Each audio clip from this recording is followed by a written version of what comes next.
Doctors ప్రోగ్రామ్కి స్వాగతం సుస్వాగతం అండి.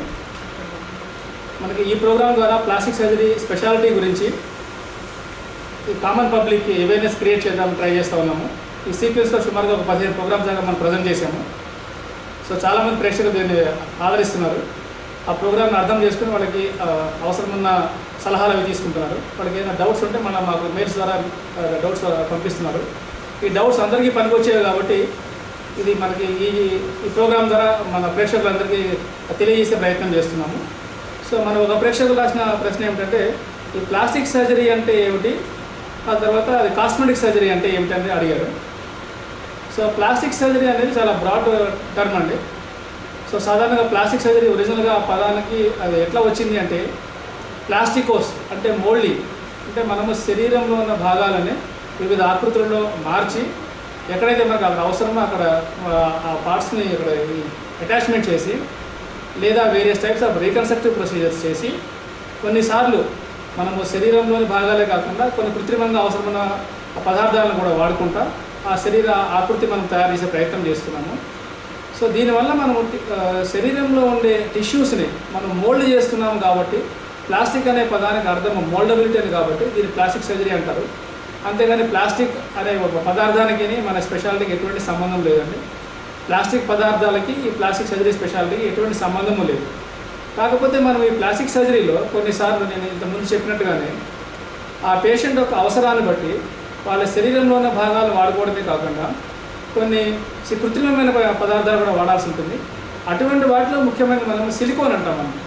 సో సిలికోన్ అనే పదార్థం ద్వారా తయారు చేసిన శరీర ఆకృతులు కొన్ని ముక్కుగా రీకన్స్ట్రక్షన్లో కానీ లేదా చీక్ రీకన్స్ట్రక్షన్లో కానీ లేదా బ్రెస్ట్ ఇంప్లాంట్స్ ఆ ఫామ్లో కానీ లేదా టిష్యూ ఎక్స్పాన్షన్ అనే టెక్నిక్లో కానీ మనం సిలికోన్ అనే పదార్థాన్ని వాడతాం. కానీ సాధారణంగా ఈ ప్లాస్టిక్ సర్జరీలో ప్లాస్టిక్ అనే పదానికి ప్లాస్టిక్ మెటీరియల్కి ఎటువంటి సంబంధము లేదండి. అలాగే మన ఈ ప్రేక్షకులు అడిగినట్టు ప్లాస్టిక్ సర్జరీ అంటే ఏమిటి, కాస్మెటిక్ సర్జరీ అంటే ఏమిటి. ఈ ప్లాస్టిక్ సర్జరీలో వేరియస్ సబ్ స్పెషాలిటీస్ ఉన్నాయండి. అందులో ముఖ్యమైనది ఇది కాలిన గాయాలకు ట్రీట్మెంట్ చేయడం, బర్న్స్ అండ్ బర్న్స్ సీక్వెల్ ఏమన్నా. సో ఫస్ట్ ఇనీషియల్గా కాలినప్పుడు ట్రీట్మెంట్ చేయవలసిన ప్లాస్టిక్ సర్జన్, ఆ తర్వాత కాలిన గాయాల వల్ల ఆయన పుండ్లకి కూడా మన స్కిన్ గ్రాఫ్టింగ్ అనే ఆపరేషన్ కానీ ఈ ఫ్లాప్ కవర్ అనే మేజర్ ఆపరేషన్ అని కూడా ప్లాస్టిక్ సర్జరీసే చేస్తారు. ఇది కాకుండా మనం రీకన్స్ట్రక్టివ్ సర్జరీ అంటాము. శరీరంలోని వేరియస్ భాగాలు పోయినప్పుడు వాటిని మన పక్కన ఉన్న టిష్యూస్లో కానీ దూరం నుంచి పడిపోయిన టిష్యూస్ ద్వారా కానీ లేదా లోకల్ ఫ్లాప్స్ వల్ల కానీ లేదా ఫ్రీ మైక్రోవాస్కులర్ ఫ్లాప్స్ వల్ల కానీ రీకన్స్ట్రక్టివ్ సర్జరీ చేస్తాము. ఇది కాకుండా మనం మ్యాక్సిలో ఫేషియల్ సర్జరీ అంటాము. అంటే ముఖంలో ఉన్న సాఫ్ట్ టిష్యూస్ కానీ లేకపోతే ముఖం లోపల ఉన్న బోన్స్ కానీ లేకపోతే కింది దవడ కానీ పైన దవడ కానీ ముక్కు ఎముకలు కానీ లేదా మన ఫోర్ హెడ్ నుదుటి భాగంలో ఎముకలు కానీ ఫ్రాక్చర్ అయినప్పుడు ఈ ఫ్రాక్చర్స్ అన్నీ కూడాను మ్యాక్సిలో ఫేషియల్ కింద వస్తాయండి. వీటిని అన్నింటినీ కూడాను సరైన క్వాలిఫైడ్ ఎక్స్పీరియన్స్ ప్లాస్టిక్ సర్జన్ అద్భుతంగా చేయగలుగుతారు. మళ్ళీ వాళ్ళకి యాక్సిడెంట్ ముందు ఏమైతే శరీర ఆకృతి ఉన్నదో ముఖ ఆకృతి అది మళ్ళీ 100% వచ్చే అవకాశం చాలా మటుకు ఉంటుందండి. ఈ సబ్ స్పెషాలిటీస్ కాకుండా ఇందులో అతి ముఖ్యమైన స్పెషాలిటీ సాధారణంగా ప్రజలందరికీ చాలా ఇంట్రెస్టింగ్ ఉన్న స్పెషాలిటీ కాస్మెటిక్ సర్జరీ అంటాము. ఈ కాస్మెటిక్ సర్జరీ దాంట్లో మనకు ఒక పదం సింపుల్గా చెప్పాలంటే బ్యూటిఫికేషన్ సర్జరీ. కొంతమందికి బై బర్త్ కొన్ని అంగ వికారాలు ఉండొచ్చు, లేదా కొన్నిసార్లు యాక్సిడెంట్ వలన కొంత అంగవికారం రావచ్చు. సో ఈ రెంటిని కూడా మనము ఓవర్కమ్ చేసుకుంటా వాటిని బ్యూటిఫై చేసుకుంటా పేషెంట్ని అందవికారంగా ఉన్న వాళ్ళని లేదా అందహీనంగా ఉన్న వాళ్ళని అందంగా తయారు చేసే ప్రక్రియనే మనం కాస్మెటిక్ సర్జరీ అంటాము. ఈ కాస్మెటిక్ సర్జరీలో కూడా ఫర్దర్ సబ్ స్పెషాలిటీస్ చాలా వచ్చాయండి. పేషెంట్స్ యొక్క డిమాండ్ పెరిగిన కొద్దీ మన యొక్క టెక్నికల్ స్కిల్స్ ఎబిలిటీస్ పెరిగిన కొద్దీ కూడాను ఈ కాస్మెటిక్ ప్రొసీజర్స్ పెరుగుతూ వస్తున్నాయి. ప్రస్తుతం రోజుల్లో మనం చాలా బాగా చేస్తున్న ఈ కాస్మెటిక్ ప్రొసీజర్స్ ఏమంటే ముక్కు నోస్ ఆగ్యుమెంటేషన్ ఆర్ రైనోప్లాస్టిక్. ఎందుకంటే face is the index of mind అంటారు. అలాగే ఫేస్లో ముఖ్యమైన భాగం ముక్కు కాబట్టి ఆ ముక్కు ఆకృతి కనుక మిగిలిన ఫేస్ సైజుకి ఆ పక్కన ఫీచర్స్కి ప్రపోర్షనేట్గా ఉంటే ఆ పర్సన్స్ చాలా అందంగా ఉంటారు. కాబట్టి మనం ముక్కు ఆకృతిని సరిచేసే ఆపరేషన్స్ ఎక్కువగా చేస్తుంటాం ప్లాస్టిక్లో. దీన్ని రైనోప్లాస్టీ అంటాం మనము. ఈ రైనోప్లాస్టీ అనేది కాస్మెటిక్ ఆపరేషన్స్లో సాధారణమైన ఆపరేషన్లో ఒక ముఖ్యమైన ఆపరేషన్ ఇది. సో ఈ ముక్కు ఆపరేషన్లో మనము లోపల ఉన్న ఎముకలు సరిగా లేకపోతే వాటిని అడ్జస్ట్మెంట్ చేయడం ఒకటి, ఆస్టియోటమీ అనే ప్రక్రియ ద్వారా నోస్ షేప్ని మనం సరిగా తయారు చేస్తాము. ఇది కాకుండా కొన్నిసార్లు ముక్కు యొక్క బ్రిడ్జ్ అంటాము, దూలము అంటాము. ఇంకొక దూలం ఏదైతే మనకి కిందికి దిగినట్టుగా ఉంటుందో దాన్ని రీకన్స్ట్రక్షన్ కోసము అదే పేషెంట్ శరీరంలోని చేతి ఎముకను కానీ పక్క ఎముకను కానీ తుంటి ఎముకల ఒక భాగం కానీ తీసుకుని ముక్కును స్ట్రైట్ చేసే ప్రయత్నం చేస్తామండి. కొంతమంది పేషెంట్లు వారి శరీరంలో వేరే భాగాల నుంచి బోన్ తీయడానికి ఒప్పుకోరు కాబట్టి అటువంటి పేషెంట్ మనము ఈ సిలికోన్ నేసల్ స్ప్లింట్స్ ఉంటాయండి, ఆ నేసల్ ఇంప్లాంట్స్ ఉంటాయి, ఆ నేసల్ ఇంప్లాంట్స్ మనం వాడతాం మనము. దీని ద్వారా పేషెంట్కి ఎటువంటి హాని ఉండదు. ఇది కాస్మెటిక్ సర్జరీలో ముక్కుకు సంబంధించి ఒక ఆస్పెక్ట్. ఇలానే ఈ కాస్మెటిక్ సర్జరీలో ఫేస్కి సంబంధించి మనకి ఈ ఫేస్ లిఫ్ట్ అనేది చాలా అతి ముఖ్యమైన ప్రక్రియ. ఇది టెక్నికల్లీ చాలా డిమాండింగ్ ప్రొసీజర్ అండి. ఈ qualified plastic surgeon with sufficient amount of experience ఉంటేనే ఈ ఆపరేషన్ చేసే ప్రయత్నం చేయాలండి. అది ఎవరు పడితే వాళ్ళు చేసే ఈ ఫేస్ లిఫ్ట్ ఆపరేషన్ అనేది అంత ఈజీ ఆపరేషన్ కాదు, కొంచెం కాంప్లికేషన్స్ ఎక్కువ ఉండే ఆపరేషన్. కాకపోతే అన్ని జాగ్రత్తలు తీసుకుని ఎక్స్పీరియన్స్ ప్లాస్టిక్ సర్జన్ కనుక చేస్తే ఈ కాంప్లికేషన్స్ ఆర్ యాక్సెప్టబుల్.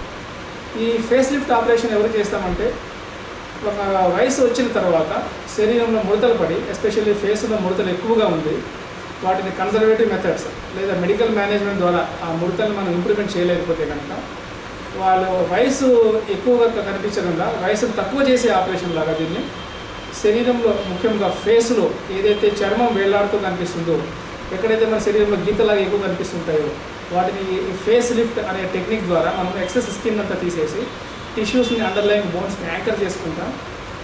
ఆ పర్సన్ యొక్క వయస్సుని సుమారుగా 5 నుంచి 10 సంవత్సరాలు తక్కువగా చూపించే అవకాశం ఉంటుందండి.